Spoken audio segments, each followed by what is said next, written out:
All right. Thanks for tuning into the Sheet Metal Shaping podcast, where we discuss the pursuit of sheet metal shaping education through traditional coach building techniques. My guest today on the show, the one and only Mr. Mark Gerisch, all the way from Green Bay, Wisconsin. What's up, man? Yeah, all right. How are you? Good. How are you doing today? I'm doing good. Good to see you. I love your background. Very well read. Oh, well, yes. Thank you. Do a lot of forensic study on vehicles before we get involved with them.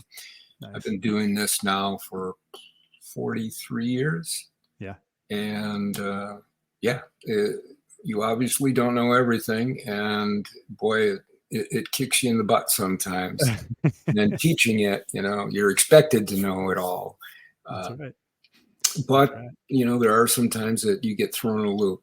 If you can work through them, you're good. You're golden then.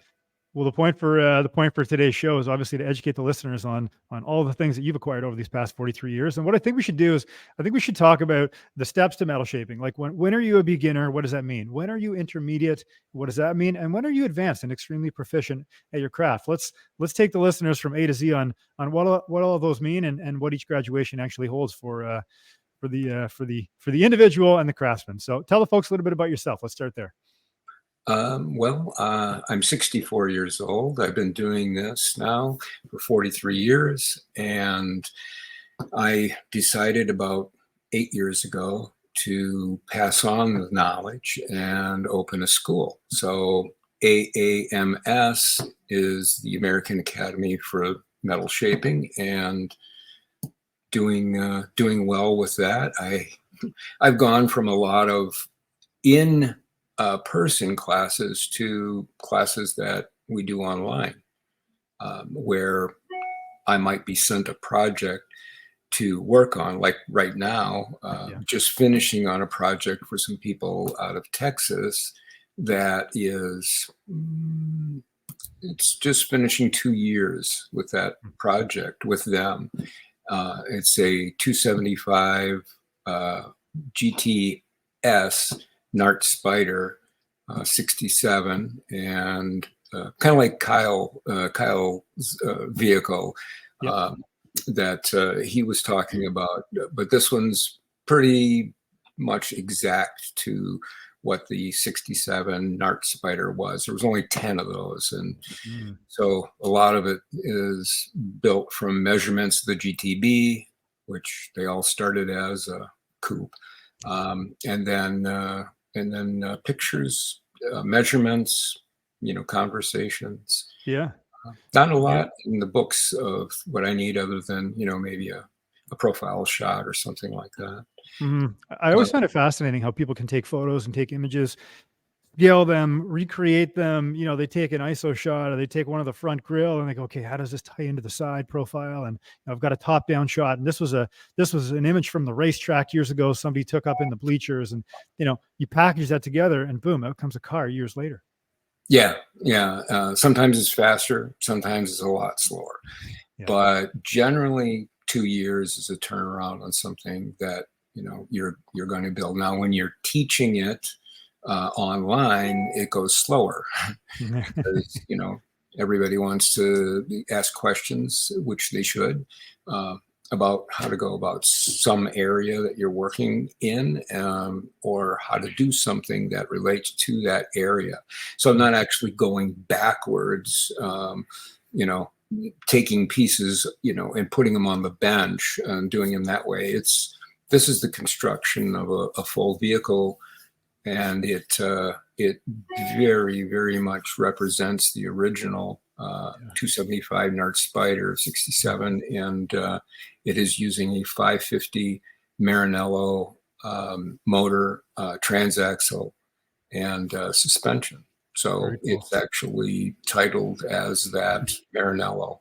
What are some of the differences, varying from state to state, when you're doing some of these recreation vehicles, like a beautiful Ferrari? Don't know what other states are, but in Wisconsin, as long as you are utilizing a majority of the chassis, or let's say the front stub section of the car, it maintains that serial number. So your Ah. modification can go on forward and back. You don't have to retitle it or, you know, uh, re, I guess, rename it in any way. Mm. You know, it falls into that probably kit car market, but now they're not known as home builds. You can actually put whatever you want down on the title. Mm. So Very cool. you Very could cool. found that it's a 60. I mean, if you were building it and didn't have, you know, a normal title for it, but every vehicle that I've done has always been something titled. Mm. I shouldn't say that, because the Cobras that I built, um, those all had to be titled, and they're all titled starting in Wisconsin. Mm-hmm. Mm-hmm. So that worked out pretty well for us. And when you're doing online learning, like, what does that look like for a student? Well, it's a specific place that will contract me, and they'll have their students or their men, you know, around the tube for maybe an hour or two. Mm. And, you know, we'll do a Zoom call. And then, you know, they'll get to ask questions and the work gets done as if they were in class. And I always encourage people to, you know, bring what you're working on if you Right. can. Like a week-long class, you know, is the norm. You will have some of these projects that people want, you know, they want to know how it's done front to back. And that is where it takes quite a long time. So let's start with the beginner then. When a student calls you and says, "Hey, Mark, I want to learn how to do X, Y, Z. I don't have a ton of experience, but I do have interest." What is the first thing that you tell them?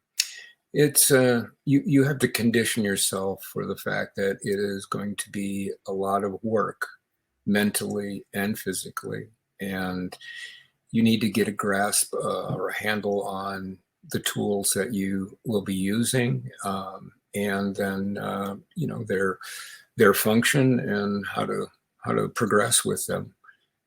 So, you know, a beginner starts out learning hand tools, and then, you know, if it's a 1 week course, yeah, they'll do hand tools, and they'll learn what those hand tools will do.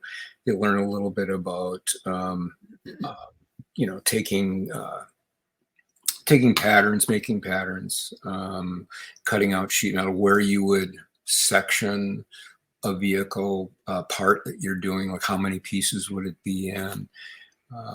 You know, they'll learn those basics, light lines, you know, then they'll get into power hammer, which I'm known for. I was actually a wheel guy for 10 years before I even knew what a power hammer was. Oh, no way. Yeah. And so I can teach both the Englishwheel and the power hammer.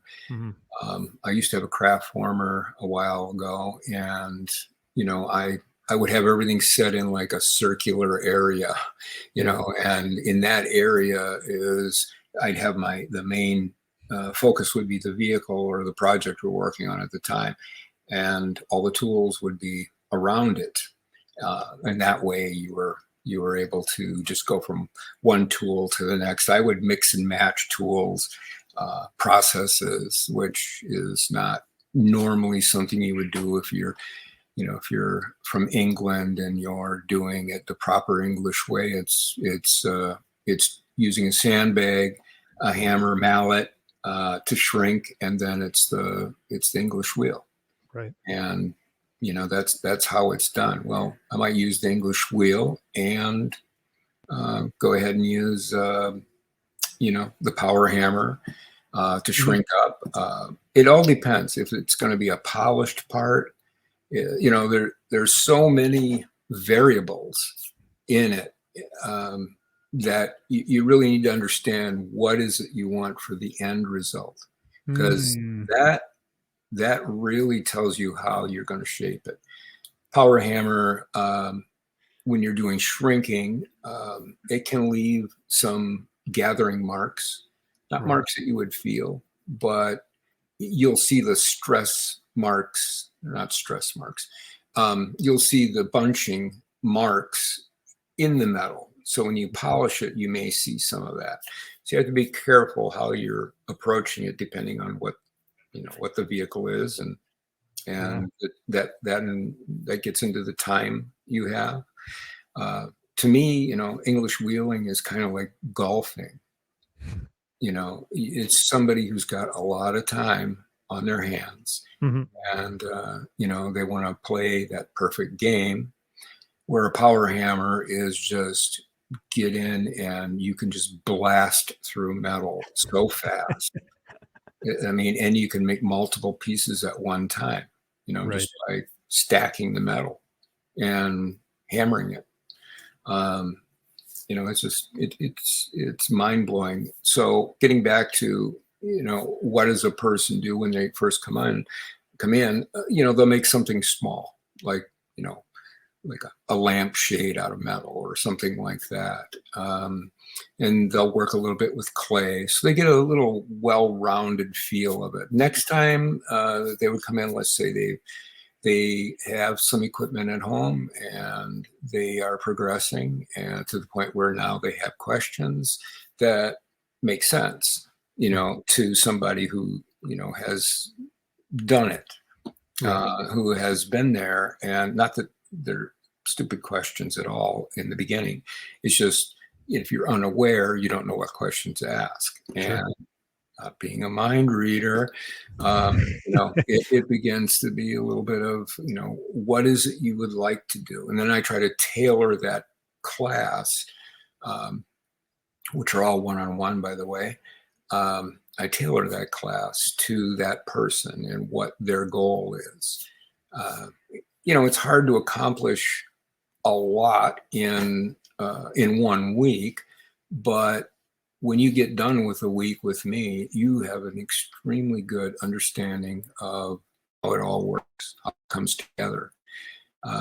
When you're an intermediate, you've already done, you know, some shaping, some beading, so you kind of understand it. Like I was saying, you'll have the right questions to ask, which we can get right into giving you the answers for, and some you have to work for. But that person goes into learning more about the specifics of the power hammer or the English wheel. And then when you are full-fledged panel beater and you want to get to that next level of complete car construction, that person's already, you know, they already know what you're talking about, but you take them through the full scope of what is it like to build a full car, and where do you start and what should you look for? Because when you're building something, you can't get caught in all of the minutia of everything that has to deal with the car, but yet you have to think about it. That's right. Yeah. To always keep it right there in your mind as you're making something, because there's, you know, there's flow down the side of a vehicle, there's flow across the top of the vehicle. And if you make something like, say, you make the door skin and it's relatively flat, well, that car is going to look faceted. You know, it's going to have this kind of notchiness to it, and the top of the car is the same way. So you have to envelop all of these little things that you need to be kept aware of all of the time. So somebody that comes in that already is fairly far along, or even somebody that does build cars, and you know, we'll just have a question and answer kind of a thing. It doesn't really go too much into class, other than you know, a technique or something that they would like to learn and like to be a little bit better at. Yeah. When a beginner comes in and they're trying to learn the hand tools, I mean, in your opinion, are the hand tools really the fundamental basis before you can move on to something bigger and faster and more powerful? Like what is it about the hand tools that allows somebody those fundamentals to really grasp what's taking place with the material? Well, you have to know first, what does a hammer do to a piece of metal? What does a sandbag do with a mallet? these are all processes that you need to become aware of. And if you start right out on a piece of power equipment, you lose that. You don't fully understand why the metal's doing what it's doing. And it can get glossed over real fast if you don't step back and learn that ABC portion of it. As soon as you get to the point of understanding what the metal is doing, how to make it do what you want it to do, how to get yourself out of trouble. If you got a panel that's got too much shape to it, how to shrink it down with heat and a mallet, and how you do, how you would go about all that. Those are things that you have to know from a hand standpoint before you can go into the equipment that'll make it go much faster and look prettier. Okay, explain it. So for example, when somebody's hammering on dolly versus hammering off dolly, what is the difference between those two techniques, and why is it doing what it's doing? Well, hammer on dolly generally is if you want to raise something, if you have a little bit of a low in an area, your metal finishing, you would put the appropriate dolly underneath it. One, that it fits the shape you're working on, but two, the amount of crown that you want in that dolly, because that will turn right around and be what you need to lift an area. And too much hammer on dolly will create maybe a real high spot. So you have to be careful with it, and then blending it. If you're hammer off dolly, then you have something that's a little bit higher here than it needs to be, but it's definitely lower here.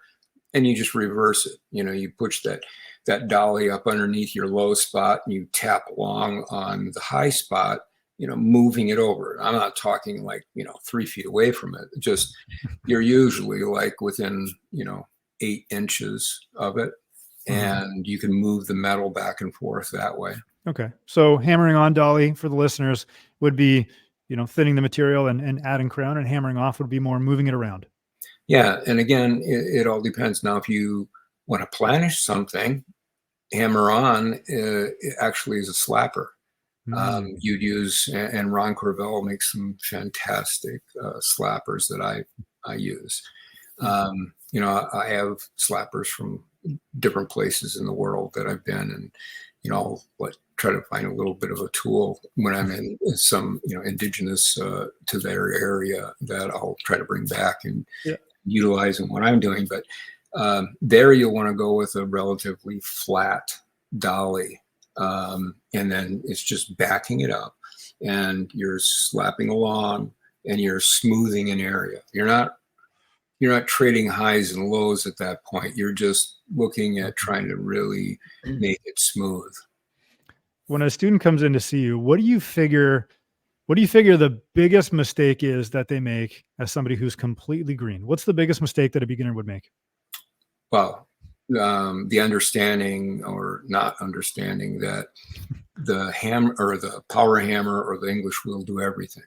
They think if they own one of those, they have got the cat by the tail now, and that's really not the case. It's something that definitely helps the process, but it may not be what you need to get there. Any bad habits in a beginner that you have to crush right away? You're like, oh, don't do that. I've seen this so many times. Don't do this. I mean, it all depends on their background. If you have to unlearn somebody, that it depends on how long they've been doing it that way, and are they seeing the results that they want that way?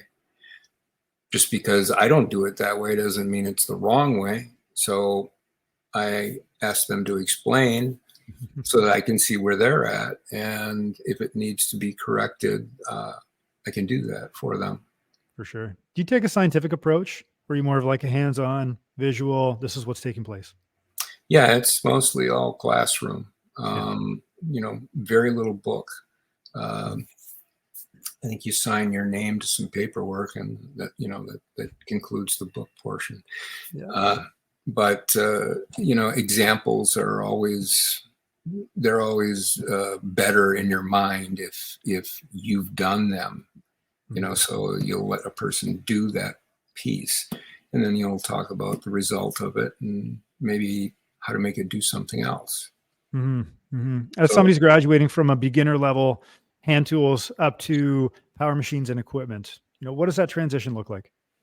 That's just time working with, the hand tools and understanding things like hammer on, hammer off dolly, being able to level a panel that is that has some damage or has a need to be reworked. You can planish something and it may have too much shape inside of it, or it's a stretched area that isn't apparent. And as you're trying to work this thing out, you begin to see that it's going down and not up, and that's usually an indication that you've got your panel is loaded with some stress. To unwind that, it would mean like just to anneal, bring some heat to it, and that pretty much answers that question. People will be trying to work on something, and they'll use a Lancaster style shrinker, where it just pushes the metal together.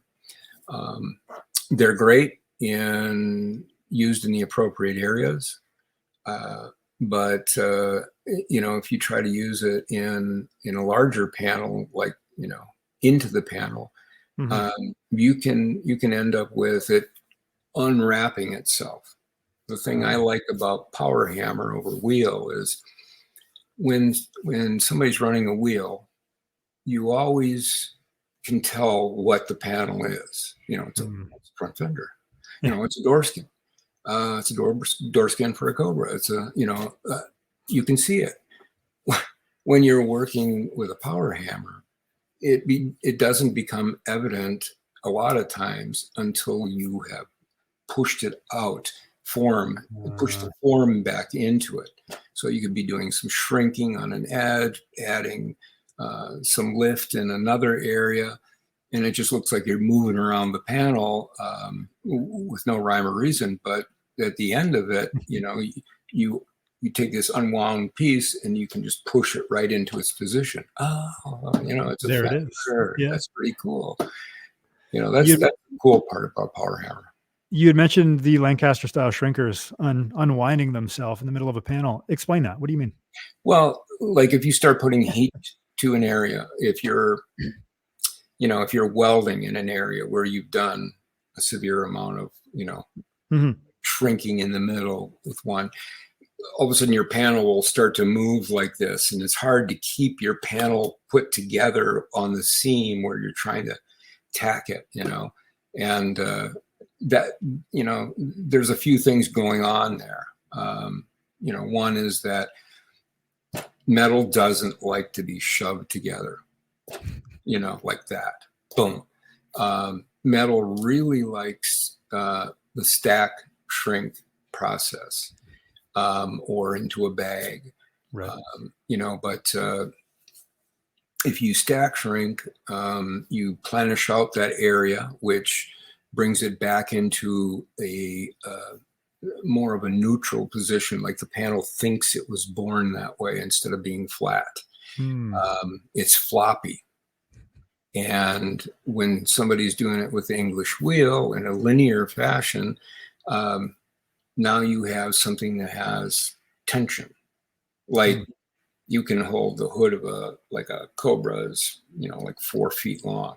So you could hold that thing like this after it's been wheeled. It looks beautiful because it's all burnished, and it just stays like that. Right. You do it with a power hammer, it's like, it just flops. But as soon as you put it into position, it's right there. It won't move again. But it's under no stress at that point. So you're saying the Lancaster machines, they're adding stress into a material where you could otherwise avoid that with different process. Yeah. You bet. they work great if you're doing an edge, like if you're turning a 90, and then using it for an edge, where you need to tighten up a little piece right at an edge that you're going to put a roll in for, like a wire edge, or you're doing a 90 and you want to bring it together right there. Something that's not intended to have a weld on it. Ah, gotcha. And is it the same for the shrink, or sorry, same for the stretch as well? Yeah, well, Same thing happening? the stretcher, again, you have teeth that are biting the metal and yanking it apart. Where with an English wheel or a power hammer, you're stretching that area out and doing the same thing, but you might get like on a 90 where you have a long stick of it and you're bending it around. You might get to a certain point with the Lancaster style kick shrinkers and things, and it'll split. You do that with a power hammer and you bring that thing around like a pretzel, because you're pushing the molecules of the metal away from each other. You're not ripping them away. Interesting. From a strength perspective too, work hardening. How is this affecting the way that you're moving the material? Work hardening will be something that is induced, and that happens depending on the shape that you're putting into it. If it's severe, or it needs an awful lot of stretch in it, or you need to beat it into an area, it'll only go so far and then it'll just split. But you avoid a lot of that by annealing it, continuous annealing it. You'll get so far, like, anything around the nose of a car generally, if it has torpedo style fenders, like a Cobra has, where they come out at you in some Ferraris, that's an area where you're going to need to do a lot of annealing. And over time, it will work harden itself just by the vibration of the vehicle and age. But there are some original Cobras that I've restored and done in the past that are soft as butter. Really? Yeah, and it's like, how did they ever even keep the shapes in these things? Sure. Yeah, it's like they're made of dead soft material. So then as you move to an advanced level shaper, you'd mentioned Ferraris. I think you had a Ferrari. Didn't you have a Ferrari Buck, or there was a Ferrari on the table or something in a past video days gone by? I'm sure there was. I just can't remember. I've done so much. Seen so much.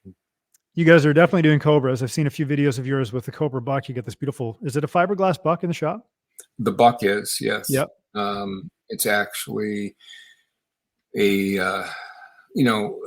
when Shelby started making replicas of his cars, they had fiberglass cars you could buy. And then they had aluminum body cars you could buy. I acquired a fiberglass car, just the body. And it is dead on to what it should be. Nice. And that's what I used for the Buck on restorational work. How do you reinforce a fiberglass Buck, or do you at all? Depends on how much glass and what kind of glass. And let's say it's made of something thin. You'll want to really rough up the back of it, and then take it to somebody who's doing spray, chopped glass, and build it up. I mean, if you're going to be beating on it, if you're doing a lot of work on that Buck and you have these reverse wet plane area channels, you'll probably want to make those in metal.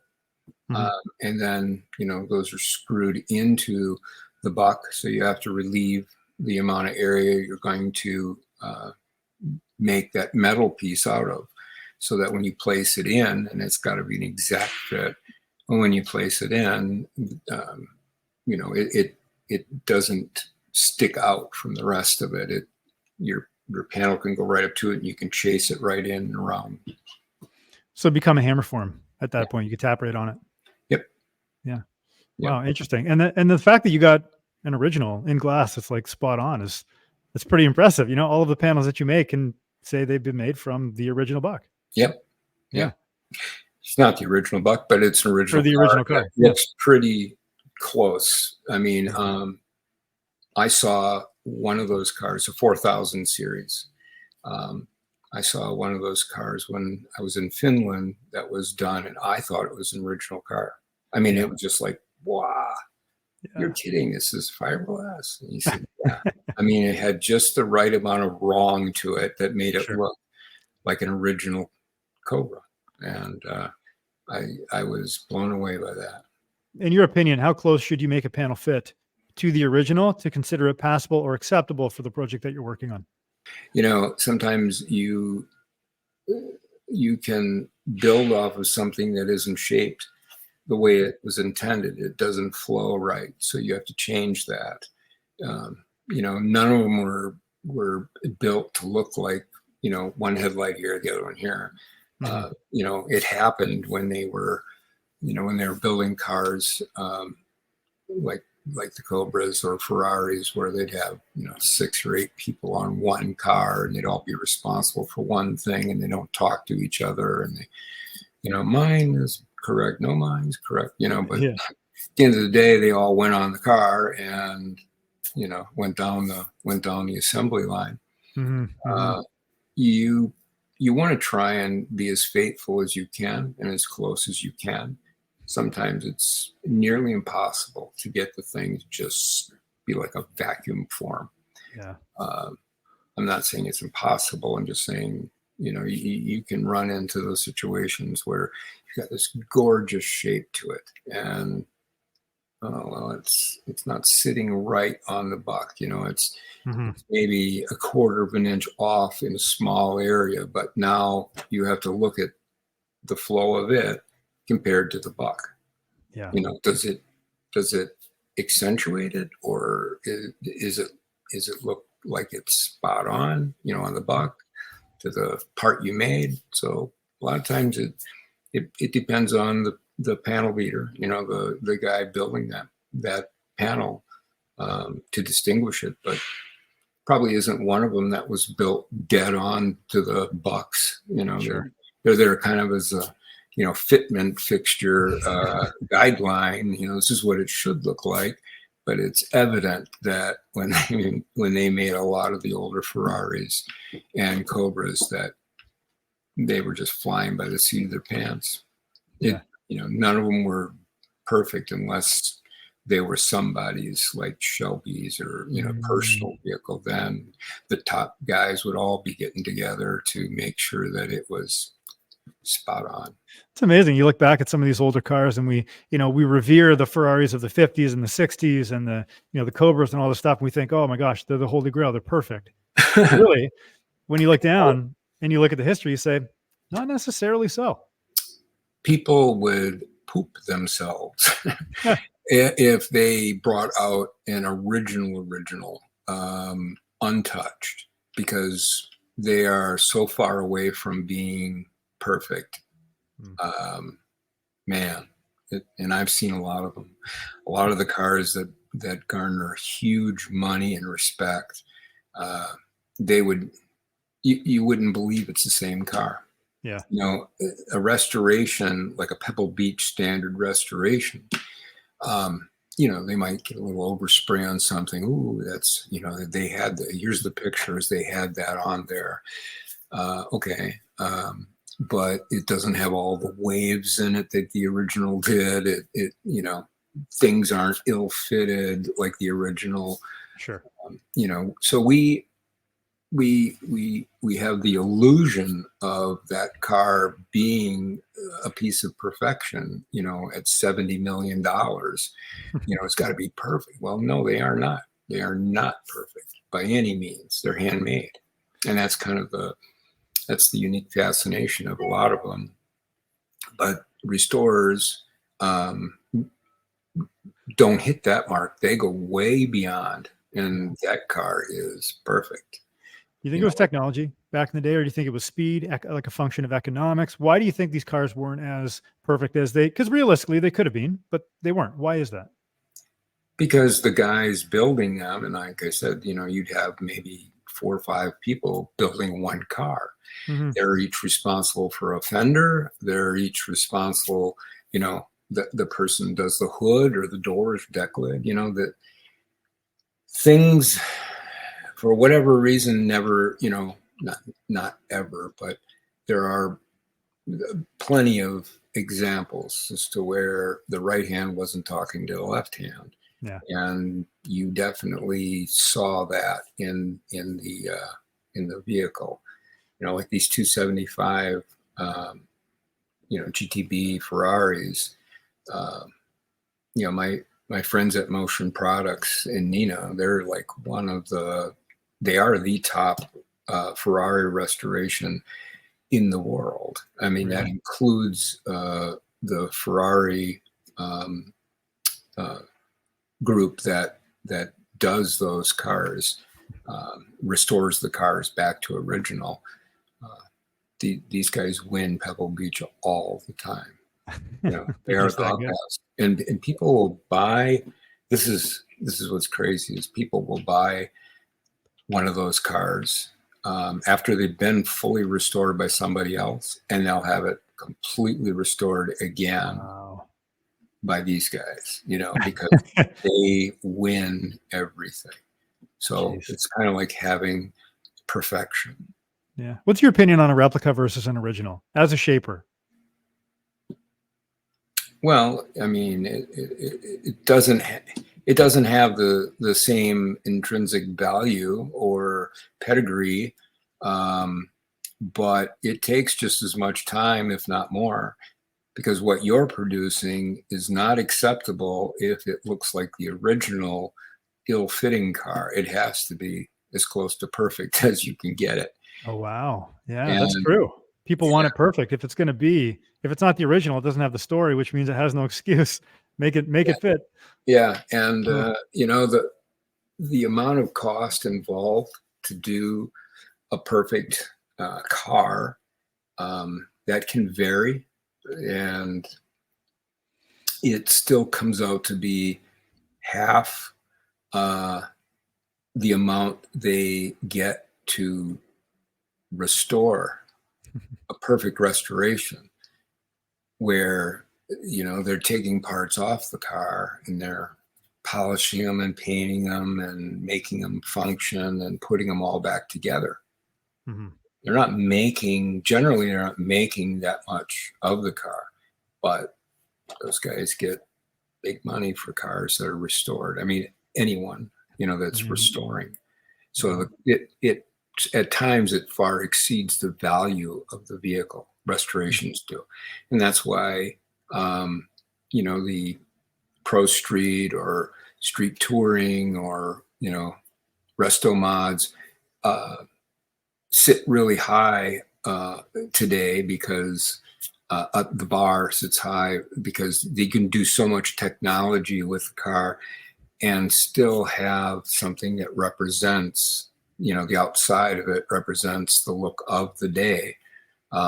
Like mostly for Mustangs and Corvettes and Camaros and those kind of cars, where they can make those cars to be whatever they want, and they have great air conditioning. They handle like the latest rocket ship, and you can do that stuff. And the guys at the Roadster shop do some of the finest chassis.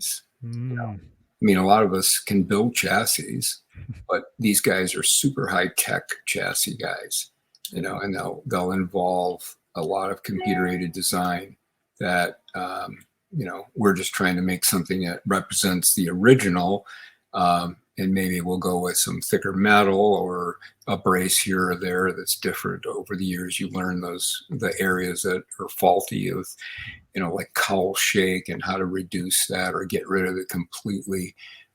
Those kind of things, or we'll upgrade them. Where, the Roadster shop they'll just build you something that is like underneath a C5 or a C6, C8 Corvette, depends on what you want. Very cool. I want to read you something. This is from your website.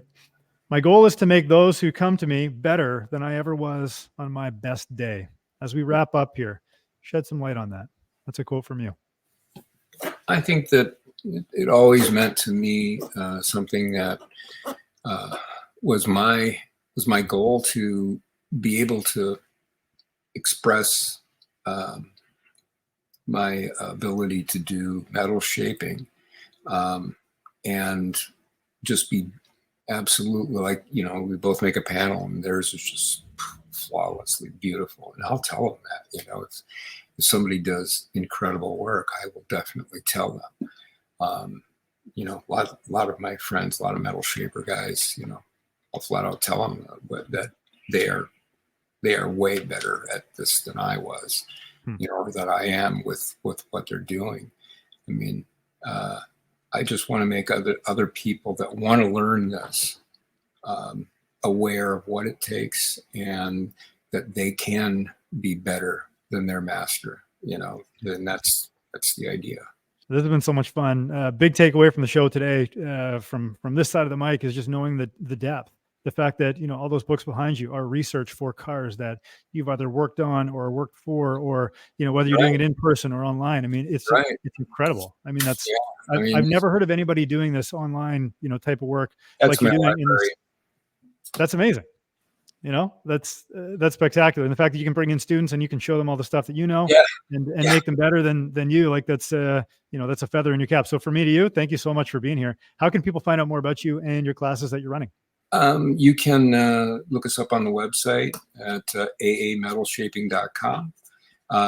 You can see some of the examples of work on Instagram at metalshapes_ by Marco. KO, not CO. I'm too old for it to be CO, Mark. So that, or just visit me in person. Well, thanks for checking out the Sheet Metal Shaping podcast. Don't forget to like, share, follow, and subscribe, and we will see you on the next episode.